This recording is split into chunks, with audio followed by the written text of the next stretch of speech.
YouTube. I'll just hit record for this episode. Put the mic. G'day trendsetters, welcome to episode 163 of the Trainsmove podcast. My name is Tim Egg, and if you have any questions you'd like featured on the show, jump on through to trainsmove.com, fill in a little bit of information. You get the satisfaction knowing that I get satisfied by receiving your questions. And believe me, I like to be satisfied. So today's questions come from Bundy. And it's actually the first time I've said your name out loud, Bundy. And I just can't help think of Al Bundy from Married with Children. And geez, that was a good show. It's just on this, when was the last time you guys sat down and watched Married with Children? I reckon it was about 4 or 5 years ago. I binged big time. I watched all 11 seasons. It was absolutely hilarious. And I probably shouldn't be picking on your name here, but because my last name's Egg. But it's not spelled Egg. It's spelled E-double-G-E. Still pronounced the same though.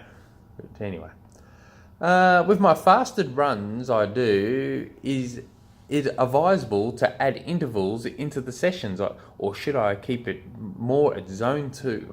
So it's really hard to tell. My instincts is telling me just keep it more moderate. Zone 2 is you're training into zones. You are talking about runs. So basically, for everyone that's thinking what the hell I'm on about, so fasted runs is you generally wake up, you put your running shoes on and you just run. So generally, depending on the fitness levels and everything, it's, you could go up to an hour or so, generally. But I will say you can tamper with this a fair bit.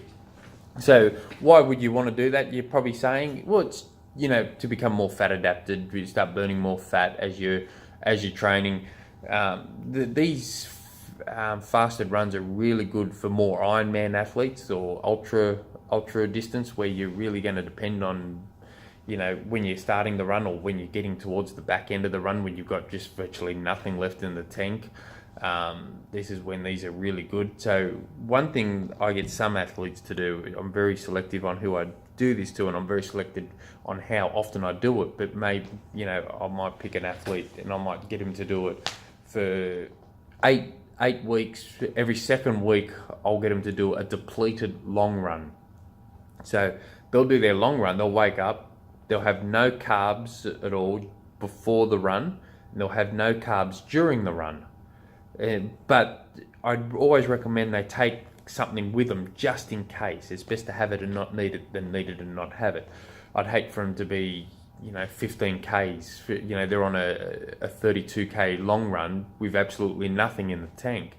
Just all easy run. So it'll be, the lower level of your zone 2, I guess, if you want to put it into zones. But it'll be just more lower level of being moderate. You're just putting miles in. So you get to, 15 Ks out and you really hit a wall bad, you've got something to fuel yourself to try and get home. You've got to be, a beast for me to give you a 32K run with no calories. But I've done it. I've done it to a couple of athletes. But generally, I will keep that to around 2 hours for the longest. That's if I'm doing it as a long run. I can't say I've ever given an athlete intervals with their fasted runs.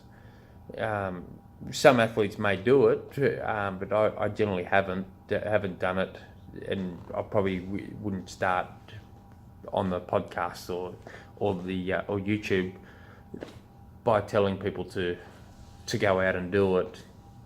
Yeah, I'd be a bit hesitant to do it. I'd be looking at other sessions to add it in.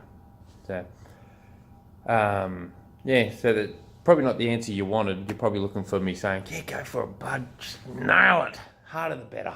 But yeah, I'd want a hell of a lot more information on what you've given me before I'd even consider doing that. And even then, I'd be saying add it to your long run. just once a fortnight, once every 3 weeks, once every 4 weeks for that matter, before I would look at adding intervals. But, you know, what you're probably thinking, what's the difference between getting an athlete to run 2 hours with nothing, then getting them to run 40 minutes and adding some 1 minute intervals into it? So there's probably not a hell of a lot there. So, but I'm just not going to advise it, that's all. So if you got any other questions you'd like not answered, jump on through to the website, send me an email, tim@trainsmooth.com. Till tomorrow, hooroo. See, half my episodes of me not answering questions. See you tomorrow, YouTube.